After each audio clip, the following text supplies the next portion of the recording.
जय मां लक्ष्मी। आपकी इस धनतेरस की वीडियो को जो भी मनुष्य पूरा देखे और वीडियो को लाइक करे और की झोली खुशियों से भर देना, उसकी सारी मनोकामनाएं पूर्ण कर देना, उस इंसान का घर अन्न धन से भर देना। भक्तों, स्वागत है आप सभी लोगों का एक बार फिर से। आप में से कई सारे लोगों को पता नहीं होगा कि आखिर धनतेरस के दिन दिया क्यों जलाते हैं। आप में से अधिकतर लोग बोलेंगे कि लक्ष्मी माता को प्रसन्न करने के लिए दिया जलाते हैं। यह बात कुछ हद तक ठीक है, लेकिन इसके अलावा कुछ बड़े कारण है जिसके चलते हम जो है धनतेरस के दिन दिया जलाते के दिन आखिर दिया क्यों जलाते हैं, आइए इस वीडियो में जानते हैं। साथ ही साथ मैं आप लोगों को एक ऐसा गुप्त जगह में दिया जलाने का उपाय बताऊंगा, जिस जगह में अगर आप 5 दिन तक दीप जला लेते हैं तो साक्षात लक्ष्मी माता आपके घर में आ जाती है ना। चाहते हुए भी आपके सेवा भाव को देख करके लक्ष्मी माता को अगर उस जगह में 5 दिन दीप जला दे तो आना पड़ता है। आपकी कंगाली, आपकी गरीबी, आपके जीवन में चल रही परेशानी, कष्ट एवं कोर्ट कचहरी का मामला चल रहा हो, उसे भी दूर करना पड़ता है। भक्तों, इस वीडियो को ध्यान से देखना, तब आपको समझ में आएगा। देखिए, हमारे देश के अधिकांश भागों में यम के नाम पर दिया दान, दीप दान करने की परंपरा है। तो देखिए, दिवाली के 2 दिन पूर्व धनवंतरी त्रयोदशी के सायंकाल मिट्टी का कोरा दीप लेकर के आते हैं। इसमें तिल का तेल डाल करके नई रुई की बत्ती रखते हैं, या फिर आपके सामर्थ्य अनुसार, जैसे कि तिल का तेल है या फिर फल्ली का तेल है या फिर सरसों का तेल है, या फिर हो सके तो आप जो है गाय के शुद्ध देशी घी का दीप भी जलाते हैं। तो आप अपने सामर्थ्य अनुसार दीप जलाते हैं। लेकिन आखिर ये दीप क्यों जलाते हैं, इसके पीछे क्या कारण है, सारी जानकारी इस वीडियो में मैं आप लोगों को विस्तार से बताऊंगा। क्योंकि भक्तों, वास्तु ज्ञान ज्योतिष चैनल का मकसद है जनित एवं जन कल्याण करना। अगर आप इस वीडियो को देख लेंगे तब आपको समझ में आएगा कि वास्तव में हम दीप क्यों जलाते हैं और हमें दीप क्यों जलाना चाहिए। और वास्तव में इस वीडियो को देखने के बाद आपको एक अधिक लाभ मिलेगा कि आपके घर से निर्धनता जन्मों के जो कंगाली वह चली जाएगी। कहते हैं कि बहुत साल पहले रघुवीर नाम का एक प्रतापी राजा था। एक बार वह अपने दोस्तों, सैनिकों और अंगरक्षकों के साथ जंगल में शिकार खेलने के लिए गया। संयोग से राजा सबसे बिछड़ के अकेला रह गया और भटकते हुए एक अन्य राजा, जिसका नाम था धर्मराज के राज्य में पहुंच गया। भक्तों, कथा ध्यान से सुनना, तभी आपको समझ में आएगा। और कमेंट बॉक्स में जय मां लक्ष्मी, आपका इस दिवाली हमारे घर में स्वागत है जरूर लिखना। तो धर्मराज ने थके हारे रघुवीर का भव्य स्वागत किया। ठीक है, उसी रात धर्मराज के यहां पुत्र का जन्म हुआ। इसी खुशी के अवसर पर धर्मराज ने राजकीय उत्सव में सम्मिलित होने के लिए आग्रह के साथ रघुवीर को कुछ दिन तक वहां ठहरने के लिए रोक लिया। बच्चे के छठी के दिन एक विचित्र घटना घटी। भक्तों, ध्यान से सुनना। पूजा के समय एक देवी प्रकट हुई और बोली, आज इस शिशु की जो इतनी खुशी मनाई जा रही है, यह अपने विवाह के चौथे दिन मृत्यु को प्राप्त हो जाएगा। इस भविष्यवाणी से सारे राज्य में शोक और दुख छा गया। धर्मराज और उसके परिजनों पर ऐसा समझो कि वज्रपात हो गया। पहाड़ के समान जैसे दुख आ गया, सबके सब स्तंभित रह गया, चुप रह गया। इस शोक के समय रघुवीर ने राजा धर्मराज और उसके परिवार को बिल्कुल आश्वासन दिलाया और विचलित ना होने का आश्वासन दिलाया और बोला कि इस बालक की रक्षा मैं करूंगा। संसार की कोई भी शक्ति इसका बाल बांका नहीं कर सकेगी। इसकी रक्षा मैं स्वयं करूंगा। भक्तों, ध्यान से सुनना। तो रघुवीर ने यमुना के किनारे एक भूमिगत किला बनवाया और उसी के अंदर राजकुमार के पालन पोषण की व्यवस्था करवाई। इसके अतिरिक्त राजकुमार की प्राण रक्षा जान की रक्षा के लिए रघुवीर ने सुयोग्य ब्राह्मण से अनेक तांत्रिक अनुष्ठान, यज्ञ, मंत्र जाप आदि की व्यवस्था भी करवा रखी थी। धीरे धीरे राजकुमार युवा हुआ। उसकी सुंदरता एवं जो तेज था, उनकी चारों सभी तरफ बिल्कुल ही दुनिया भर में फैलने लगी। राजा रघुवीर के कहने पर धर्मराज ने राजकुमार का विवाह भी करवा दिया। जिस राजकुमारी से राजकुमार का विवाह हुआ था, वह साक्षात लक्ष्मी लगती थी। ऐसे सुंदर वर वधू की जोड़ी जीवन में किसी ने नहीं देखी थी। विधि का विधान, विवाह के ठीक चौथे दिन यमराज के दूध राजकुमार के प्राण हरने के लिए आ पहुंचे। कथा भक्तों, ध्यान से सुनना। दर्शकों, अब अभी राज्य में मांगलिक समारोह ही चल रहा था कि राज्य परिवार और प्रजाजन खुशियां मनाने में मग्न थे, जश्न मनाने में मग्न थे कि राजकुमारा और राजकुमारी की छवि देख करके यमदूत भी वहां पर आए और विचलित हो उठे। किंतु तो राजकुमार के प्राण हरण का अंतिम कार्य उन्हें करना ही पड़ा। यमदूत जिस समय राजकुमार के प्राण लेकर चले, उस समय ऐसा हाहाकार मच गया। ऐसे दृश्य वहां पर उत्पन्न हुआ जिसे भावुक होकर के यमराज के दो दूत थे, वह भी रोने लगे। इस घटना के कुछ समय पश्चात एक दिन यमराज ने प्रसन्न मुद्रा में अपने यमराज दूतों से पूछा, दूतों, तुम सब अनंत काल से भूलोक जीवों का प्राण हरण करते आ रहे हो, क्या तुम्हें कभी किसी जीव पर दया आई है और मन में यह विचार आए कि इसे छोड़ देना चाहिए, इसके प्राण नहीं हरना चाहिए? ध्यान से सुनना तो भक्तों। यमराज के यमदूत एक दूसरे का मुंह देखने लगे और यमराज ने उनके संकोच को भांप कर उन्हें उत्साहित किया। झिझको मत, अगर ऐसा सवाल आया है तो निर्भय होकर कि हे यमराज दूतों बताओ। इस पर एक यमदूत ने सिर झुका करके निवेदन किया।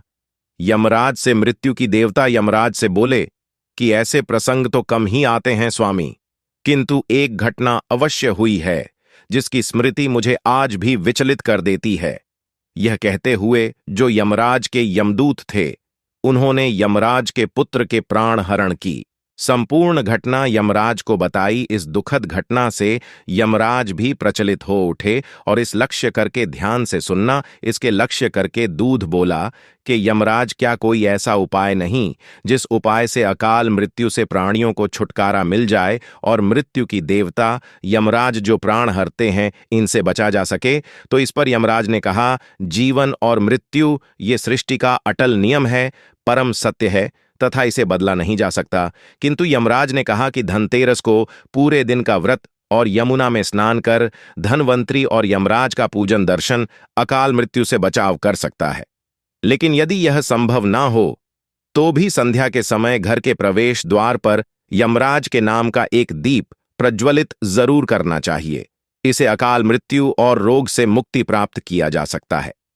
स्वयं यमराज ने बताया कि अगर कोई भी व्यक्ति धनतेरस के दिन यमराज के नाम से दीप जलाएं तो बिल्कुल ही कैसा भी आपके जीवन में अकाल मृत्यु आने वाला हो, बुरा समय आने वाला हो या फिर किसी के काल सर्प दोष जीवन में चल रहे हैं, वह दोष समाप्त हो जाता है। इसके पश्चात धनतेरस के दिन हो सके तो भगवान धनवंतरी जी के लिए प्रवेश द्वार पर यमराज के लिए और लक्ष्मी माता के स्वागत के लिए बिल्कुल ही दीप जलाना चाहिए। यह भी कहा जाता है, हमारे हिंदू सनातन शास्त्रों में लिखा है कि पितरों के निमित्त हेतु अगर शमशान में इस दिन दीपदान किया जाए दक्षिण दिशा की तरफ, अगर पितरों के निमित्त हेतु इस दिन दीपदान किया जाए तो आपके पितृ अगर यमलोक में किसी कारणवश भटक रहे हैं, उनकी आत्मा अगर मोक्ष नहीं पाए हैं, तो दीपदान करने से उनकी आत्मा को मोक्ष की प्राप्ति होती, उन्हें प्रकाश की प्राप्ति होता है। और सभी पवित्र हिस्से में जैसे कि लक्ष्मी स्थान है, धन स्थान है, व्यापार स्थान है और वाहन स्थान है, बहुत सारे हमारे घरों में ऐसे स्थान होते हैं, तो सभी स्थान में इस दिन पवित्र दीप जरूर जलाना चाहिए लक्ष्मी माता का। इस दिन वरदान भी एक कथा के अनुसार लक्ष्मी माता ने स्वयं कही है कि जिस घर में अगर धनतेरस के दिन 13 दीप जलाते हैं, 13 दीप ही आपको जलाना है। धनतेरस के दिन 13 दीप जलाते हैं तो ऐसे घर में मैं विवश होकर के स्वयं साल भर निवास करती हूं और ऐसे घर को धन धान्य से परिपूर्ण बना देती हूं। और अगर वह मनुष्य फिर आने वाले धनतेरस के दिन 13 दीप जला दे तो मैं फिर उसके घर में रह जाती हूं। यह मां लक्ष्मी में स्वयं कहा है। अर्थात अगर आप आजीवन लक्ष्मी माता को प्रसन्न करना चाहते हैं, आप चाहते हैं कि लक्ष्मी माता आपके घर से ना जाए, आपके घर में धन दौलत सुख संपत्ति एवं यश कीर्ति की प्राप्ति हो, तो आप अपने घर में धनतेरस के दिन दीप जरूर जलाए। चाहे आप सनातन धर्म से जुड़े हों, चाहे आप सनातन धर्म को नहीं मानते हो, एक बार यह कार्य करके जरूर देखना, आपका घर धन दौलत से जगमगा उठेगा। लक्ष्मी माता की कृपा से आपके घर में धन दौलत खूब आएगा। कभी कभी आपने देखा होगा ऐसे लोग होते हैं जिनके घर में अथाह धन दौलत होते हैं, लेकिन ऐसे मनुष्य को सुख एवं शांति प्राप्त नहीं होता। ऐसे मनुष्य के मन जो रहता है बिल्कुल ही में जैसे हम पागल बोल सकते हैं, एक प्रकार के बोल सकते हैं कि दिन भर ऐसे मनुष्य कोमा में चले गए हो, फिर ऐसे मनुष्य बोल सकते हैं, पागल हो गए हो, उन्हें सुख चैन मिल रहा है। तो ऐसे मनुष्य भी इस दिन उनके नाम से भी आप जो है 13 दीप दान कर देते हैं, आप नदी में 13 दीप बहा देते हैं, तो उनका जो मानसिक संतुलन बिगड़ चुके वह बिल्कुल ठीक हो जाता है। और हो सके तो इस दिन धनतेरस के दिन हमारे हिंदू सनातन धर्मशास्त्र में लिखा है, अगर कोई भी मनुष्य धनतेरस के दिन पीपल के वृक्ष, गुलर के वृक्ष और बेल के वृक्ष, ये जो 3 मैं वृक्ष बता रहा हूं, इसे देव वृक्ष बोला जाता है, इनके नीचे दीप जला देता है तो उसके सारे दुख और कष्ट मिट जाते हैं और मां लक्ष्मी उस घर में वास करती है।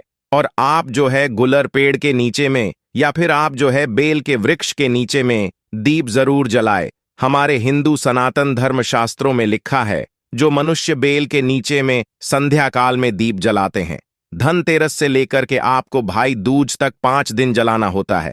5 दिन नहीं, आपके समर्थ नहीं है तो आप जो है 3 दिन जरूर जलाएं। अगर कोई मनुष्य शाम के समय में 3 दिन अगर बेल वृक्ष के नीचे में धनतेरस और अमावस्या अर्थात दिवाली, तो 3 दिन अगर दीप जला लेते हैं तो लक्ष्मी माता ने स्वयं क्या, क्योंकि जड़ में समस्त तीर्थ निवास करते हैं, बेल के माता कात्यायनी इनके पत्ते में निवास करती है और इनके मूल भाग में भगवान ब्रह्म जी निवास करते हैं, इसके मध्य भाग में भगवान विष्णु तथा पेड़ के संपूर्ण हिस्से में भगवान शिव निवास करते हैं।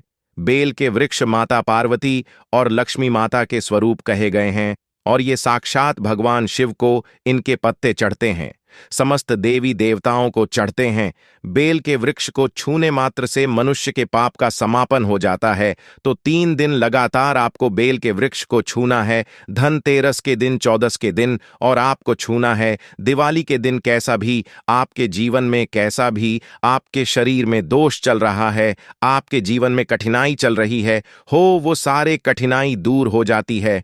और 3 दिन लगातार आपको दीप जरूर जलाना है बेल वृक्ष के नीचे में। बिल्कुल आप खुद देखना, लक्ष्मी माता आपके घर में आकर के आपको किसी न किसी माध्यम से धन दौलत प्रदान करेंगी, चाहे आपको रोजगार देंगी, चाहे आपको व्यवसाय के माध्यम से धन प्रदान करेंगी, लेकिन किसी न किसी माध्यम से आपके घर में चारों दिशाओं से धन आना शुरू हो जाएगा और देखते ही देखते आप कुछ दिनों के अंदर में धन दौलत से परिपूर्ण होकर के दूसरे को बहुत ही ज्यादा दान देने में समर्थवान हो जाएंगे। तो आशा करता हूं कि छोटी छोटी जो जानकारी होती है, जो लोग मान ले तो भगवान हैं और नहीं माने तो देखिए, हम मानते पत्थर की पूजा क्यों करते हैं? क्योंकि पत्थर में हमें भगवान नजर आते हैं, भगवान दिखते हैं। और नहीं मानते तो भगवान हमारे सामने में खड़े वो भी पत्थर तुल्य है, तो आपको इसे मानना चाहिए। हमारे सनातन हिंदू धर्म के बातों को झूठ लाया नहीं जा सकता।